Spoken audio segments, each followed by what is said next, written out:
All right, I wanted to get on here today and talk about commitments a little bit. And I made a commitment to myself mentally last night that this week, moving forward, I'm going to do one YouTube video a day, 15, 20-minute rant topics. I'll still continue the educational style, fat loss, angled YouTube videos. But I want to post one thought process, explanation topic, sort of rant YouTube video, or mindset stuff. I feel like they can help a lot of people. Definitely would have helped younger me. So yeah, I mean, I figured today we could start on the topic of commitments, since the commitment I'm making is starting to post every day, especially on YouTube. Yeah, in the context of commitments, it's like, all right, today it's Monday, I'm fired up. It's like, let's make a YouTube video. Let's get it going. Let's kick things off. But I know down the road, down the line, there's gonna be days. It's probably this week. There'll be days where I do not want to touch this phone and get on the camera at all. And that's just part of life in general. There's gonna be good days and bad days.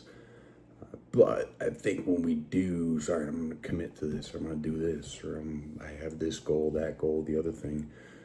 Sometimes we forget about the shitty days and the days where we're not going to want to do anything, the less motivation, if you will.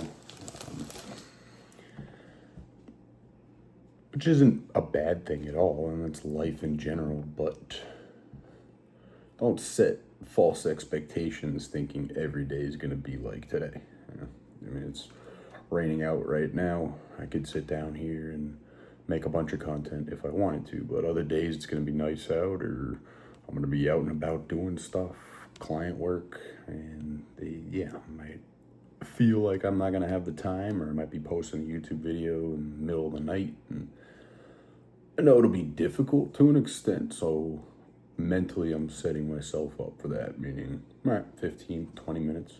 I don't have to do an hour today, do front load all of my work today.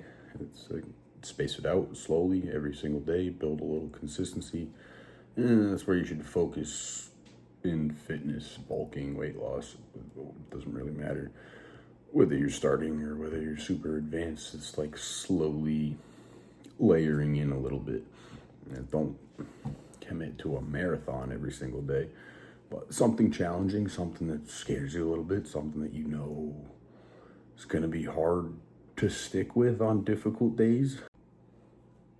And those bad days too, it's like lack of motivation, you might be sick, shit might happen. I don't know, life happens to all of us, and biting off more than we can chew a lot of times leads to I don't call it failure, but just lack of consistency, not being able to do something once a day, every single day of the week, and build it into their life. And it's almost like, all right, start with a 5-minute walk. Perfect.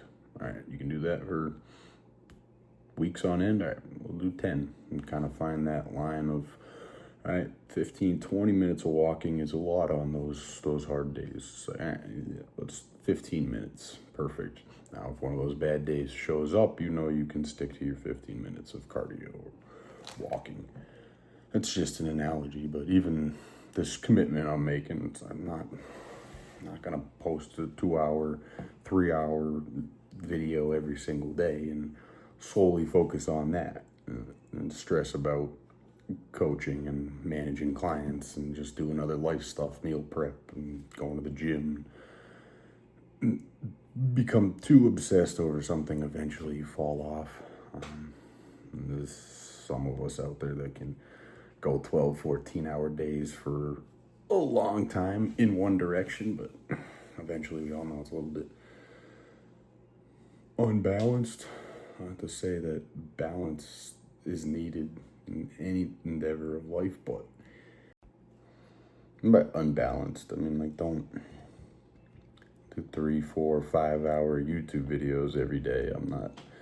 I know I won't be able to stick to that on those bad days. So it's like, why even try? Will that elicit better practice, better response, better results, and get better quicker? Yeah, probably, if you front load the work like that. But will I fall off sooner, yeah. On a 2, 3, 4 year time span, you're not gonna reach your goals if you front load everything 2 months and then you fall off, and then you wait 6 months to start up again, 2 months and you fall off, versus the person that's like slow and steady. I know it sounds stupid too, but it's a big thing, making commitments and not being able to stick with them. And every commitment, everything has its own level of difficulty. So you got to find that amount. Is it a half cup? Is it a teaspoon? Is it a tablespoon? You know, you use that analogy. How much is the right amount for you? And figure out the ingredients and the own recipe for your own life, not copy and paste somebody else's bullshit. So, and everybody makes different commitments in sports and content, fitness, career, job, relationship. So this can fit kind of anything, but it sounds good on paper, like they always say, but it's easier said than done. Yeah, 100%. Most things sound. I want to train for a marathon. That sounds great until you get about a week in, and you're like, holy. I'm only at 10-mile marker here. So, I have to say be realistic with your goals. You definitely should have big goals, but be realistic with the commitments you make. And we all have checkpoints we need to hit. And make a commitment of I want to make $100 million.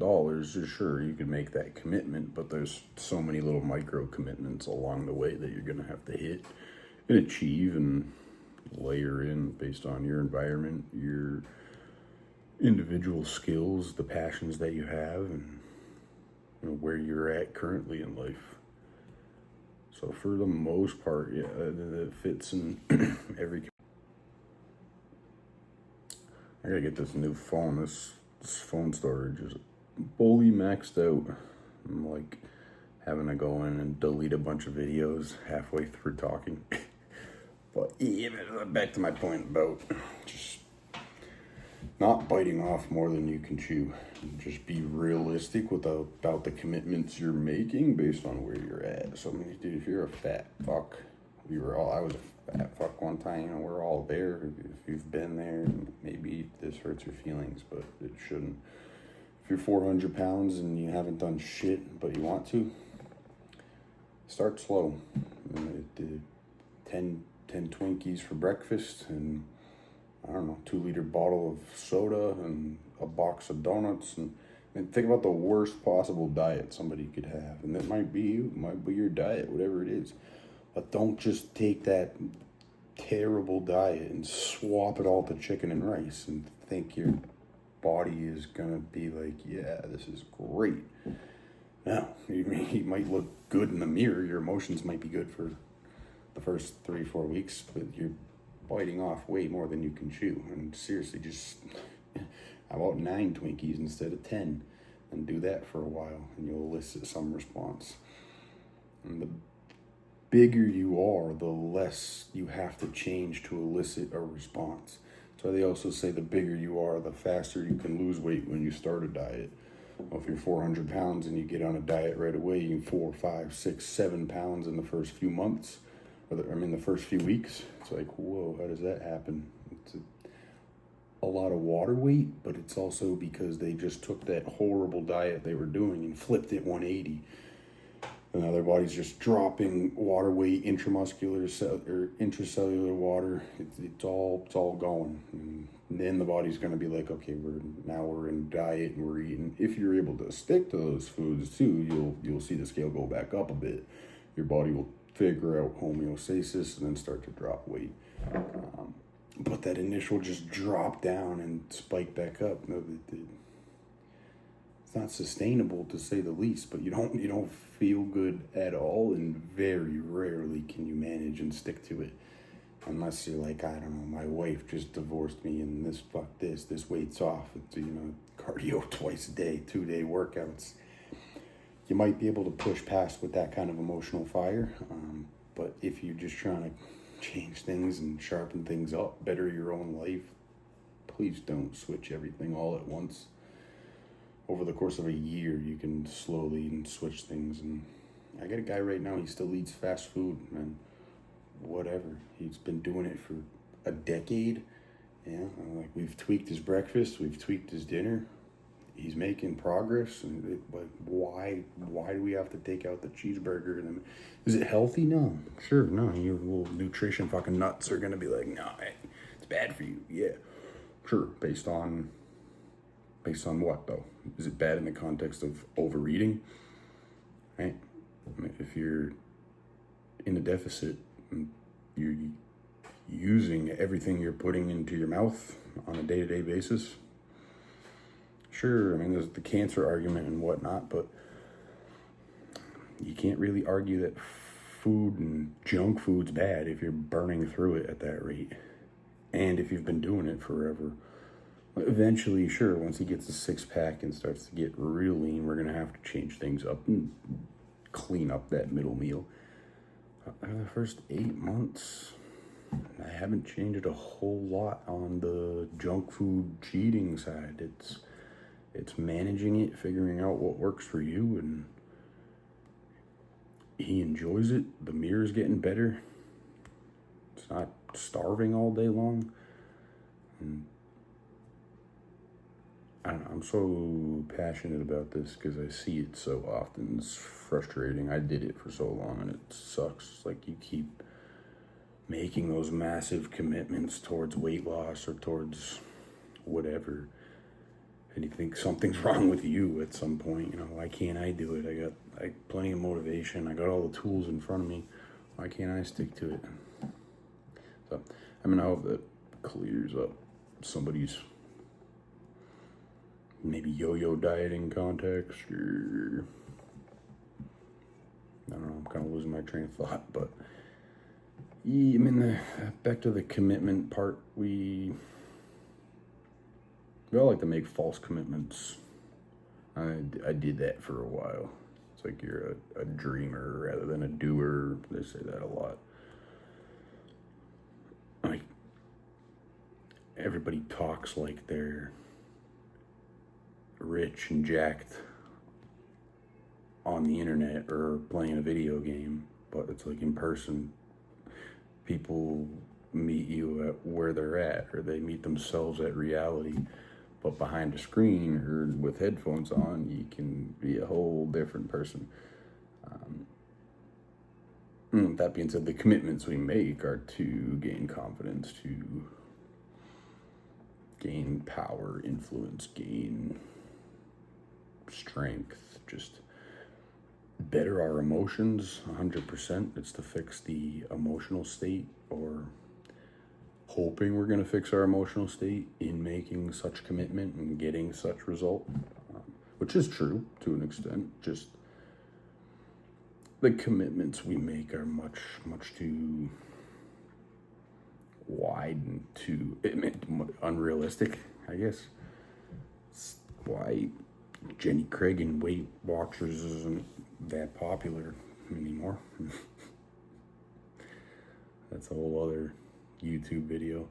But yeah, man, I mean, on the commitment side of things, I hope somebody got some sort of mindset value out of this. Just how I think things through. It's like, all right, let's start small. You know, if you want to make an Instagram account, or if you want to, I don't know, you want to do anything online, you want to do anything in person, just start once a day. Do it once a day. And then, all right, you can do it once a day. You can post a reel once a day. You can post a picture once a day. You can do a set of push-ups once a day. Then you can increase from there. But prove to yourself that you can do it before you take the next step. As that'll also fuck with your head for a long time too. If you keep committing to something, telling yourself you're going to do it, and then you can't. Not that you can't, but you can't yet because you haven't built yourself up to that. You'll beat your head up because you'll feel like, I just wasted time, or I'm lazy, or I can't do this, or I can't do that, or it's not for me, or I'm weaker. So be realistic with the goals you have. You know, you're not going to do 100 push-ups tomorrow, but do a set of 10 today for for the next 10 days and then up it to a set of 20. And then from there, keep going. Yeah, by November, October, you'll be doing 100 push-ups a day easy. But don't try and do 100 push-ups today and then try and do 100 push-ups tomorrow. And fucking Wednesday, you're gonna be like, yeah, I'm all set with that. It'd be maybe 100 push-ups is for somebody else. Leave that to David fucking Goggins or something. So it's very problematic on an emotional side today, I think. People go back into their hole and they start saying, it's not for me. I don't like pictures. I'm not a beach person. I'm not a this. I'm not a that. And you start to kind of form your personality on that as well. If you can't accomplish the commitments you've set for yourself. If you're striving for motivation or self-improvement, if you're watching this video, I can almost guarantee that you're trying to improve your life in some sort of capacity and just want more out of your current situation. And there's absolutely nothing wrong with that. Don't get me wrong, but take small steps towards that. So if you're that type of individual, don't get caught up in the emotional shit. I mean, some of the best words somebody's ever said to me is keep everything from the neck down. Meaning, don't allow emotions to affect your day-to-day habits and how you operate. If you don't hit a bench PR, if you don't do what you said you were going to do, there's no need to torment and beat yourself up for the next 3 days. Just move on, bounce back, boom.